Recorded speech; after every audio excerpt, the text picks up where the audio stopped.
साथियों, जय भीम। अभी जो है कैनरा बैंक SC/ST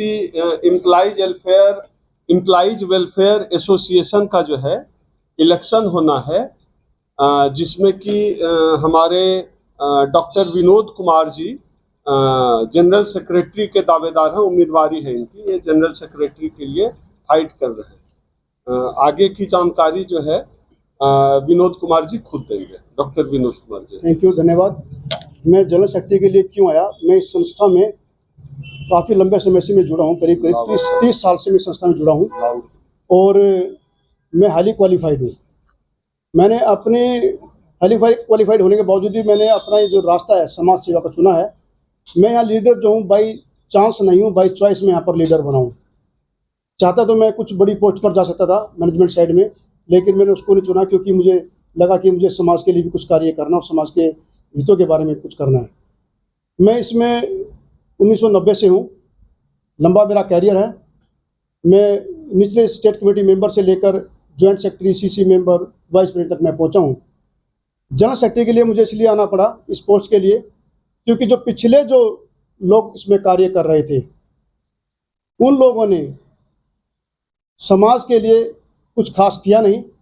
ना तो वो ढंग से पत्र व्यवहार कर पाए कि उनकी समस्या को निपटा पाए, ना ही वो डेली विजिट्स को उनका अधिकार दिला पाए, ना लोगों को ट्रांसफ़र में कुछ कर पाए वो, ना लोगों की प्रमोशन में कुछ कर पाए वो, ना उनकी ऑपास रेटिंग में कुछ कर पाए वो, ना चार्जशीट सस्पेंशन में कुछ कर पाए वो। क्योंकि गवर्नमेंट और मैनेजमेंट चाहता है कि एम्प्लॉय के भले के लिए कुछ कार्य करे वो, लेकिन जो नीचे वाला आदमी है उसका कर्तव्य बनता है कि उनसे काम लेना कैसे है, उनको कन्विंस करना कैसे है। ऊपर वाला चाह रहा है काम करना, लेकिन नीचे वाला आदमी के पास उतना कैलिबर नहीं है कि वो काम करवा पाए। आज समाज के लोगों की समस्या यूँ की त्यों है, जैसे थी वैसे के वैसे ही हैं, उनमें कोई बदलाव नहीं हुआ है। मैंने समाज के लिए पूरे देश में कश्मीर से कन्याकुमारी तक पूरे देश का भ्रमण किया है और मैंने समाज के जो सस्पेंड हुए उन लोगों को बचाया है, जिनको चार्जशीट मिली उन लोगों को बचाया है, जिनको लेटर मिला उन लोगों को बचाया है, जिनका हरासमेंट हुआ उन लोगों को बचाया है, डिस्क्रिमिनेशन किसी भी स्टेज पर हुआ उस स्टेज पर उन लोगों को बचाया है।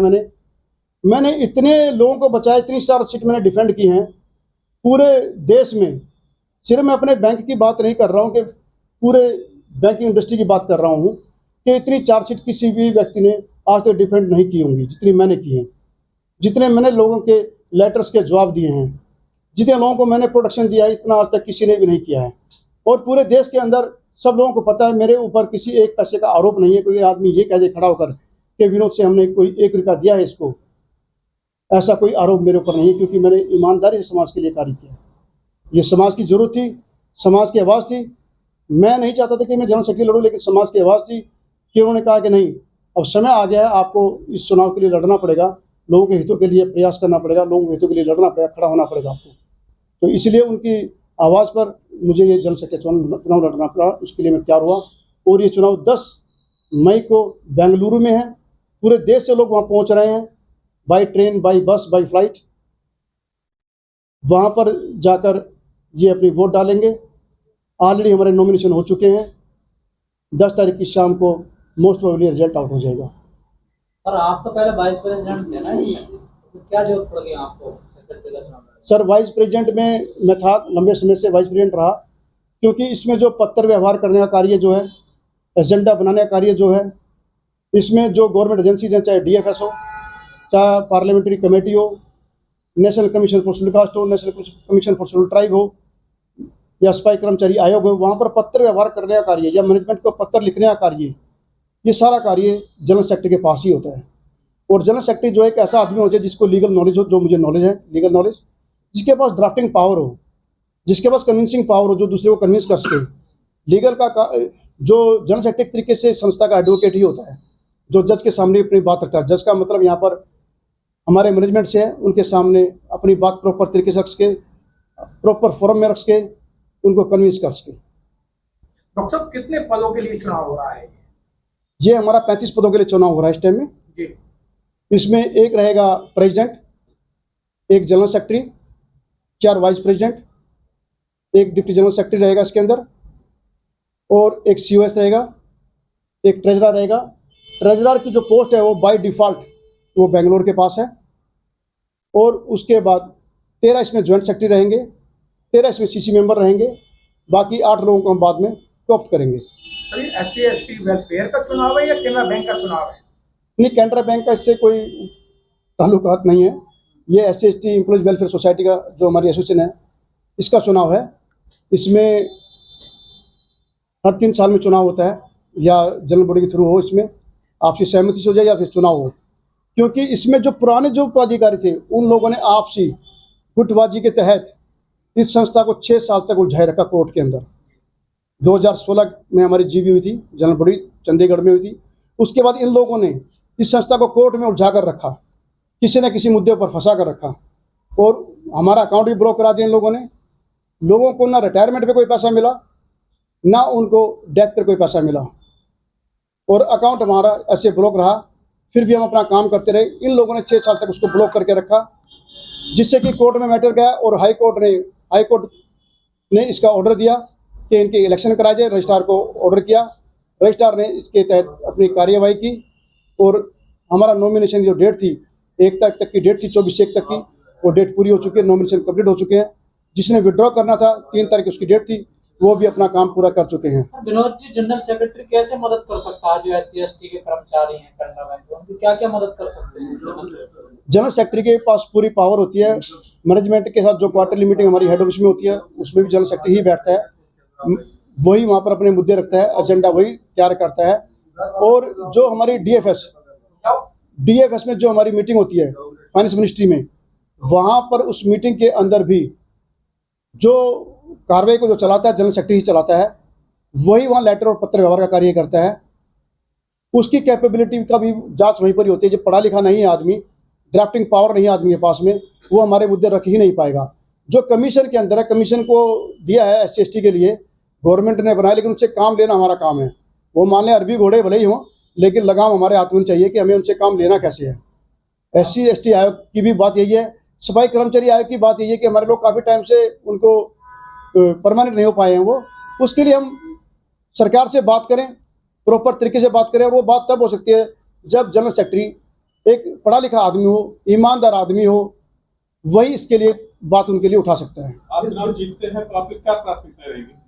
यदि मैं चुनाव जीतता हूं तो सबसे पहले मेरी प्राथमिकता ये रहेगी कि मैं लोगों को जो गलत तरीके से उनको साथ दुर्व्यवहार किया जाता है, डिस्क्रिमिनेशन होता है ब्रांच लेवल पर, उसको दूर किया जाए। ट्रांसफर्स को लेकर जो उनके साथ भेदभाव हो उसको दूर किया जाए। काफ़ी हद तक हमारे बैंक में ट्रांसपेरेंसी आई है, लेकिन ट्रांसपेरेंसी का फ़ायदा तब मिलेगा जब हमारा जो यूनियन है, एसोसिएशन है, वो मुद्दे को प्रॉपर रखे उसके सामने। जो चार्जशीट वगैरह हैं उनके लिए भी ध्यान दिया जाएगा कि आदमी को पनिशमेंट जो है, जो प्रोसीजर लैप्सेस के ऊपर कैपिटल पनिशमेंट ना मिले आदमी को। और जो डेली वेजर्स हैं इनके लिए गवर्नमेंट को हम कन्विंस करने की कोशिश करेंगे कि इन लोगों ने इतने साल काम किया है तो इनको रखा जाए। ये मेरे मुद्दे रहेंगे। डॉक्टर, टोटल वोट कितना है? टोटल हमारे पास आज की डेट में लगाएं तो मेंबर तो हम ज़्यादा हैं, लेकिन जो हाई कोर्ट ने जो आदेश दिया कि 2018 के बाद जो मेंबर बने हैं उनको वोटिंग राइट नहीं है। वैसे तो हम 12,000 से के आसपास बैठते हैं, लेकिन जो वोटिंग राइट जो मिला है वो करीब 7,500 लोगों को मिला है। ऐसा क्यों? ऐसा इसलिए कि जो मेंबर बने हैं, पहले क्या था, जो मेंबर बनते थे उसमें हमारा एक फॉर्मेट होता था, बायोडाटा होता था, उसको हम भरते थे। 5 रुपये हम उसके अंदर फीस होती थी हमारी।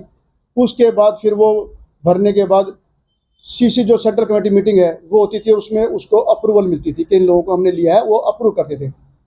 अभी क्या है, 18 के बाद में हमारी कोई सेंट्रल कमेटी मीटिंग हुई नहीं है, क्योंकि कोर्ट में मैटर फंसा हुआ था। दूसरे ग्रुप ने मीटिंग की भी, GB की भी विजयवाड़ा में, लेकिन गलत तरीके से की। उसको ना तो बैंक ने माना, ना ROS ने माना, ना कोर्ट ने माना उसको। वो गैर कानूनी थी, और इसलिए अब जो नई हमारी बॉडी आएगी वो अपने तरीके से काम करेगी, और कोर्ट ने इसको ध्यान में रखते हुए आदेश दिया कि भाई इनके इलेक्शन कराए जाएं। अच्छा, ये डॉक्टर साहब, ये जो चुनाव है ये आपकी मनमर्जी से हो रहा है या कोर्ट के आदेश के अनुसार ये चुनाव हो रहा है? ये हमने भी कोर्ट को रिक्वेस्ट किया था अपने संस्था के माध्यम से कि अभी इसके चुनाव कराए जाएं, क्योंकि लोग तो चाहते नहीं चुनाव हो इसके, लोग तो इसको फंसाना चाहते थे। 6 साल से फंसा हुआ मैटर था ये, 6 साल से लगे हुए थे इसके अंदर। लोगों को 6 साल तक कितनी परेशानियों का सामना करना पड़ा वो हम जानते हैं, क्योंकि मैनेजमेंट के पास भी दो दो एजेंडे जा रहे थे लोगों के, ये प्रॉपर तरीके से हमारे लोगों की बात को उठा नहीं पा रहे थे।